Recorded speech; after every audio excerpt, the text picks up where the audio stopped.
Сәләметмесез? Эфирда татарлар тапшыруы. Студияда мин Эльвира Хөснетдинова эшлим. Бүген безнең программада.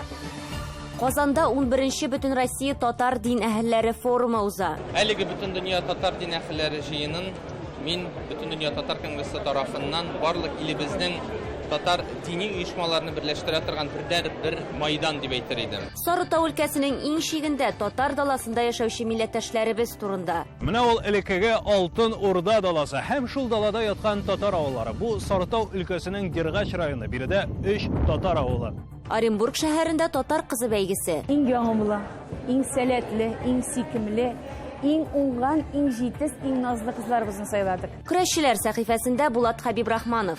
Генә техниканы белеп, даны таныштып, көрәшчеләр белән инде, так скажем, алар белән киңәшеп, ничек китте шулай көрәш. Казан шәһәрендә милли тормыш һәм дин 11-нче Бөтен Россия татар дин әһелләре форумы уза. Бөтен дөнья татар конгрессы аның шигаре итеп, татар халкының бөек шагыйре Габдулла Тукайның «И туган тел, синдә булган, иң элек кыйлган диган» дигән шигъри юлларын билгеләгән. 11-нче форумга Татарстан Республикасыннан һәм Россия Федерациясының 72 өлкәсеннән барлыгы 1200 дин әһеле һәм кунаклар чакырыла. Казан ярминкәсе күргәзмәләр үзәгендә форумның рәсми ачылышыннан Ләйсәнә Садретдинова.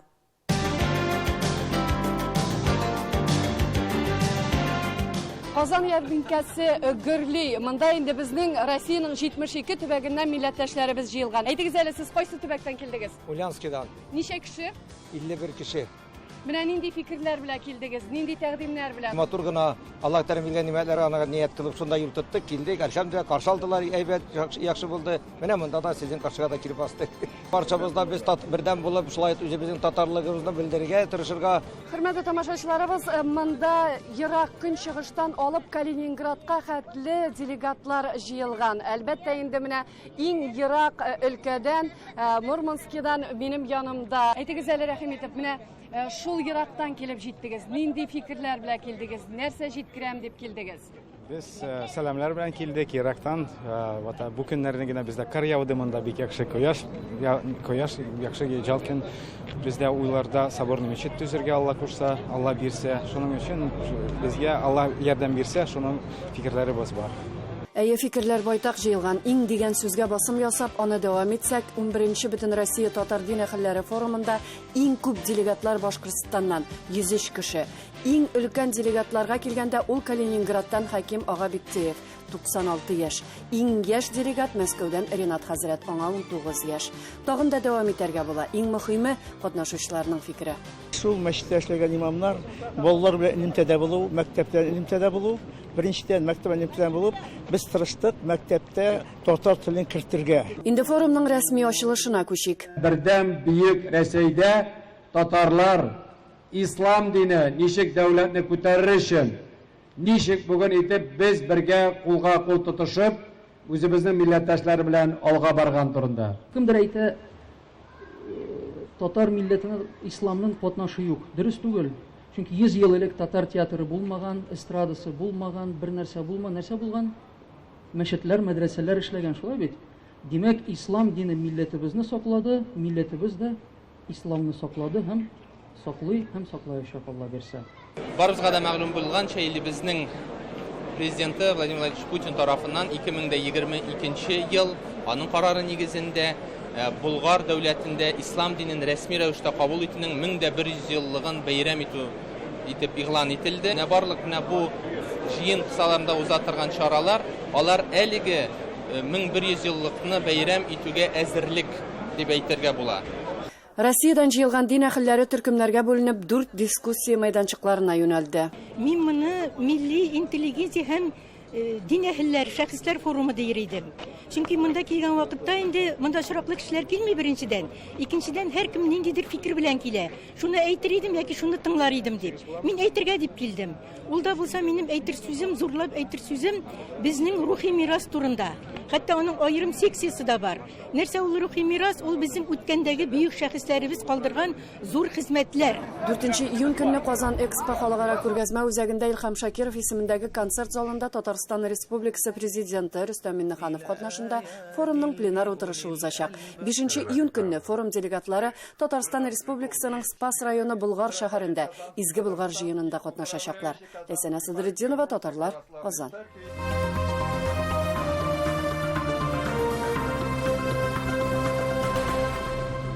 Сарытау өлкәсенең иң шигендә татар даласында яшәүче милләттәшләребез бүген ничек көн күрә? Хәбәрчебез Айзат Шаймарданов Сарытау татарлары тормышы белән кызыксынып, Казакстан шигенә кадәр барып җитте. Бу Дергач районының Илмин, Сафарка һәм Алтата авыллары. Кырыс-коры шартларда яшәүләренә карамастан, милләттәшләребез авылларын саклап калыр өчен көрәшә. Мәгарифен, эш урыннарын һәм тарихта тоткан урыннарын. Тулырак киләсе репортажда.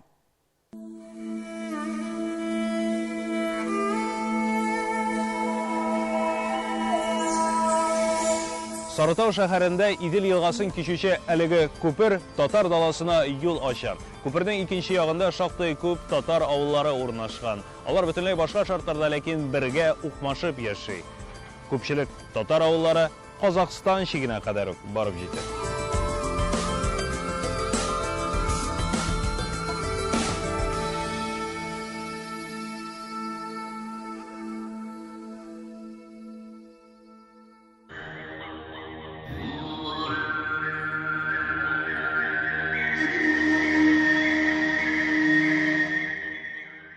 Менә ул элеккеге Алтын Урда даласы һәм шул далада яткан татар авыллары. Бу Сарытау өлкәсенең Дергач районы. Биредә 3 татар авылы. Ул нәкъ Россия шигендә урнашкан диярлек. Биредән Казакстанга бары тик 25 чакрым гына. Һәм шушы далада татарның шанлы тарихи җилләре исә кебек.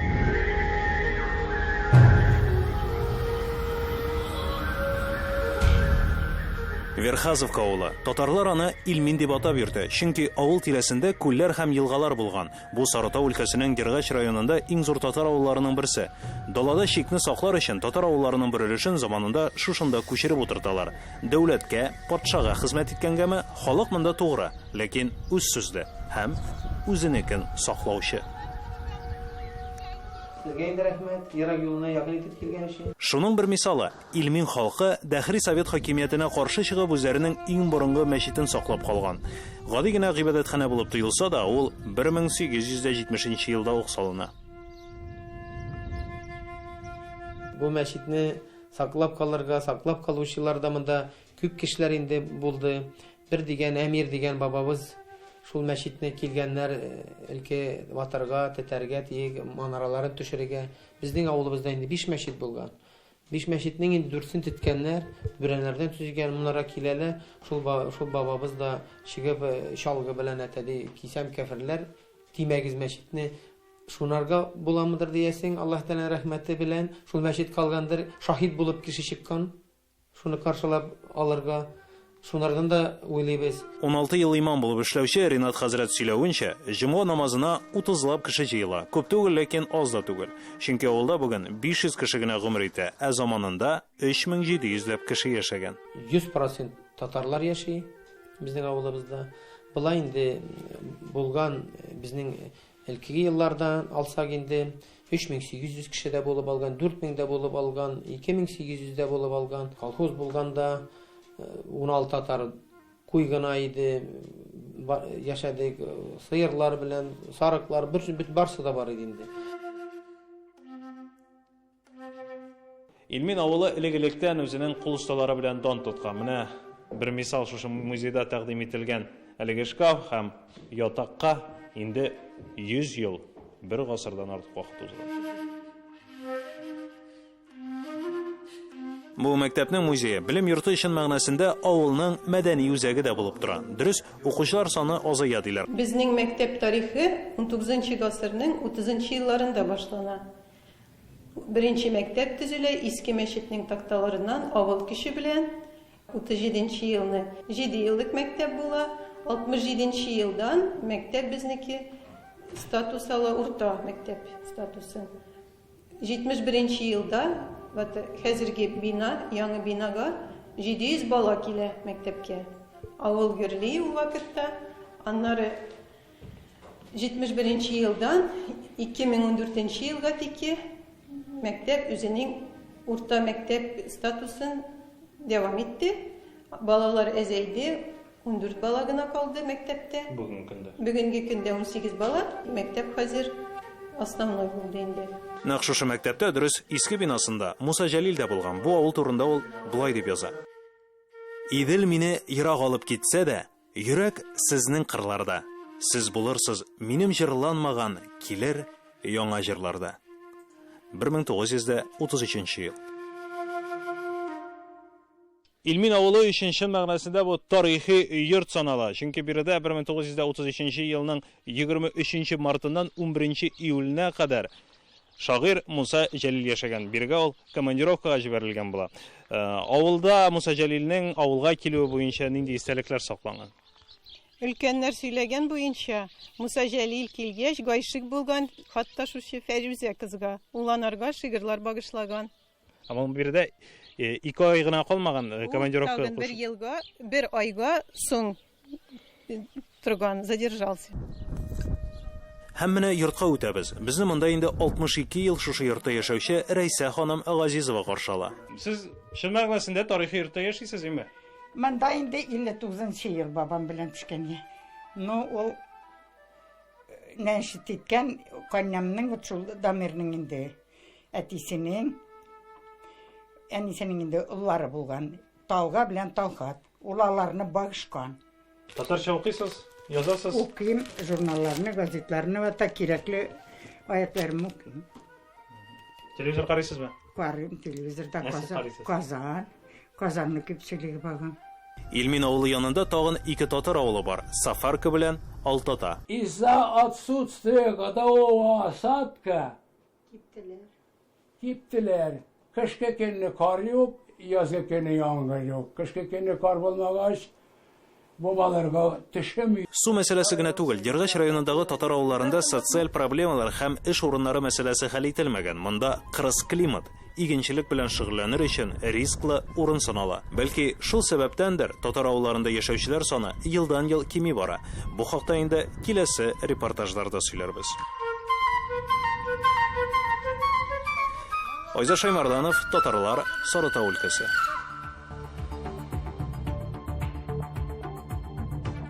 Сез татарлар тапшыруын карыйсыз. Программабызның 2нче өлешендә. Оренбург шәһәрендә татар кызы бәйгесе. Иң яңа була, иң сәләтле, иң сикемле, иң уңган, иң җитез, иң назлы кызларыбызны сайладык. Көрәшчеләр сәхифәсендә Булат Хабибрахманов. Генгенә техниканы белеп, даны таныштып, көрәшчеләр белән инде, так скажем, алар белән киңәшеп, ничек китте шулай көрәш. Оренбург шәһәрендә татар кызы бәйгесе 4нче тапкыр уздырыла. Конкурста катнашкан кызлар 3 ел рәттән халыкара татар кызы бәйгесенең финалына уза. Татар кызы 2021 исеме өчен конкурсның йомгаклау өлешендә 9 туташ ярышты.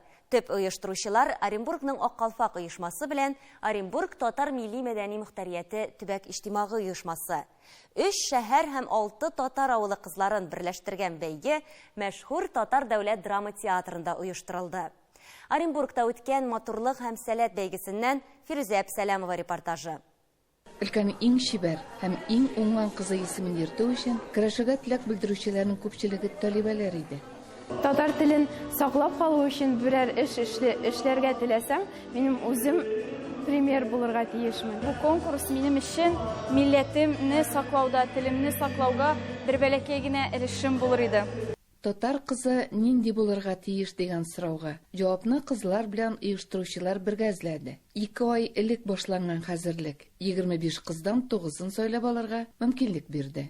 Бәйгене оештыручылар мәчеттә мөфти белән очрашуны да планлаштырганнар. Кызларны интеллектуаль яктан да сынаганнар. Стилистлар, хореографлар белән дә эшләгәннәр. Тел өйрәтү, сәхнәдә үз-үзеңне тоту, камыр ашлары әзерләү буенча да өйрәтү эшләрен башкарганнар. Татар кызы шәхес булып тәрбияләнгән генә кыз була ала. Модель булу гына җитми. Бу бәйгенең төп шарты була.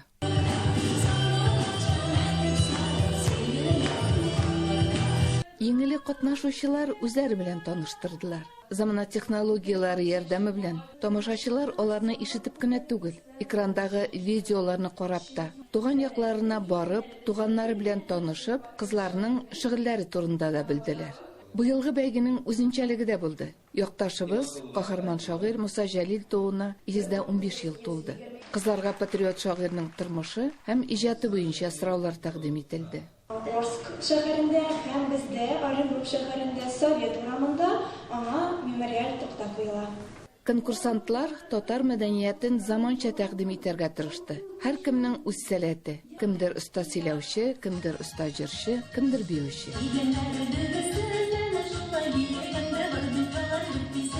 Бәйгегә җирле бренд тәстәлде. Оренбург шәле бөтен дөньяга дан яулады. Хәтта космоста да булып кайтты. Хәзер инде ул кәҗә мамыгыннан үрфия шәл генә түгел, ә киемдә. Татар халык ашлары күп төрле. Шуңа да аш-суга осталыгы конкурсында кызлар сәхнәдән үз гаиләләренең яраткан ашлары турында сөйләде.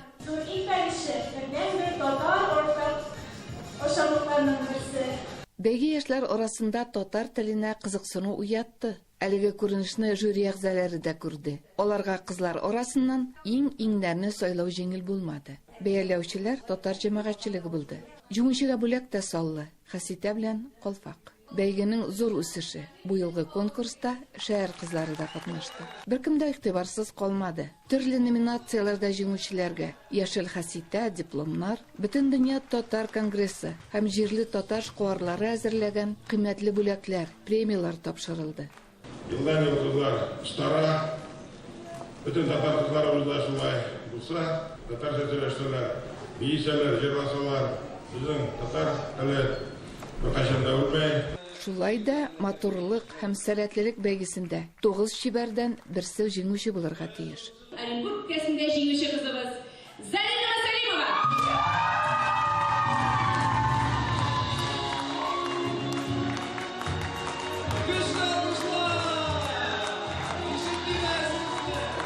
Масалимова Заринәгә тантаналы рәвештә Казан дизайнеры эшләгән затлы ташлар белән бизәлгән Калфак һәм Хәситә кидерделәр. Оренбург татар милли мәдәни мөхтәрияте рәисе Илдус Дәүләтов үз исеменнән 50 000 сумга сертификат тапшырды. Бөтен дөнья татар конгрессы исеменнән Кадрия Рәис кызы дизайнер ясаган ташлы көмеш алка белән бүләкләде.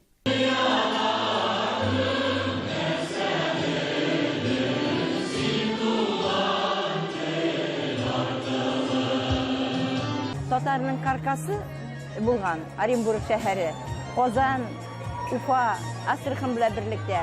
Һәм менә бу бәйгедә күрсәтә, шушы аларның эшчәнлеге күрсәтә.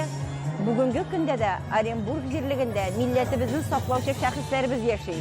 Масалимова Зарина Оренбург кызы, Дәүләт университетының икътисад факультетында белем ала. Рәхмәтемне белдерәсем килә әтиемә, әниемә мине татар кызы итеп тәрбияләгән өчен, оештыручыларга безне әзерләгән өчен.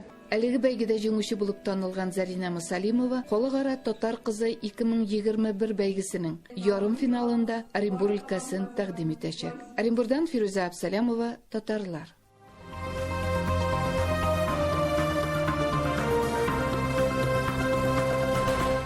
Ул Россия президенты Владимир Путин белән кул биреп күрешкән көрәшче. Келәмдә хөрмәт һәм гаделлек булуын ярата. Уңышның сире сабырлык ди. Булат Хәбибрахманов турында сүзебез. Бүген ул көрәшчеләр сәхифәсе герое.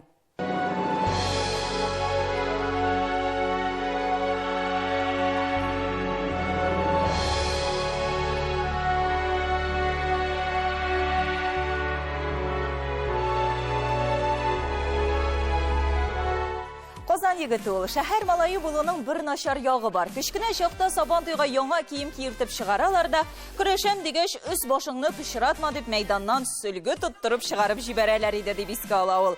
Ләкин әти-әнисенең балык бистәсеннән булуы Булат Хәбибрахмановны көрәш дөньясына һәр чак якынайтып торган.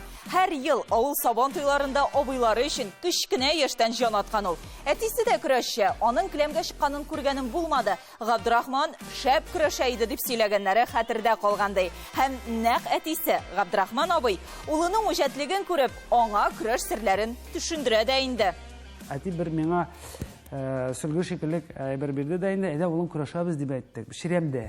Шықтық да енді, әйді күрашабыз. Мен шылай үйретем. Олым міне тегірей керек, бұлай керек. Мен ол уақытта 14 еш, 12 еш болғандыр енді.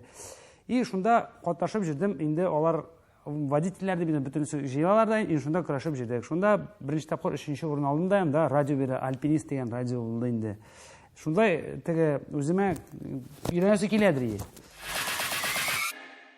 18 яшқа қадар күрәште әтисі үйреткен біләңін әшікләні. Қозан Дәулет педагогия институтының физик тәрбия факультетін тамамлай.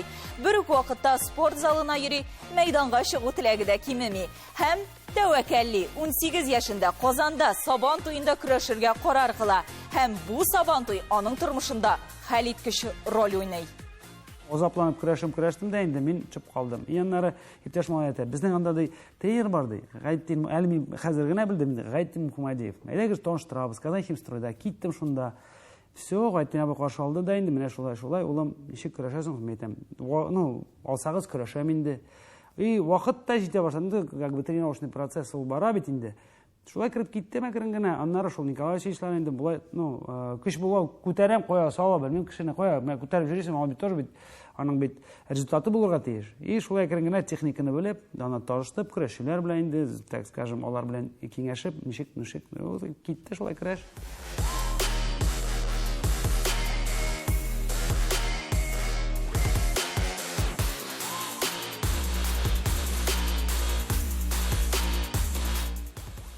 Уннан артык от қазанған спорт ұстасы, 70ләп спорт ұстасы тәрбиелеген Татарстанның от қазанған тренері Ғайнеддин Мұхамадиев қалягу күреште ярты уңыш деген сөз. Нәтиже ұзақ күттірмей.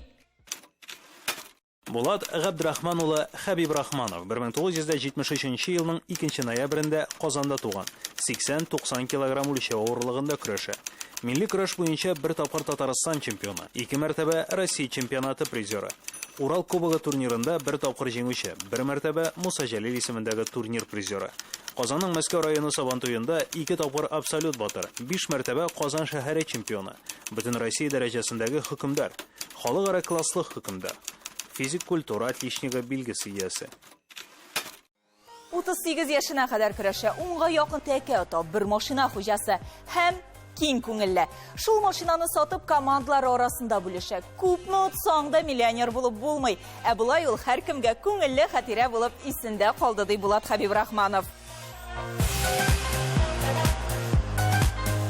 Киләмдәге көндәшләре дә көнләшерлек. Илнар Ахмаджанов, Лениз Абдуллин, Азат Гараев, Владимир Зуйков, Әнис Калимуллин, Рафил Әхмәтханов, Рәис Сафиуллин кебек баһадирлар белән бил алышуын сагынып һәм горурланып сөйли. Минем башкалардан өстенлегем көч булуда ди ул. Иң истә калган бәйгесе турында үзе бәян итсен әле.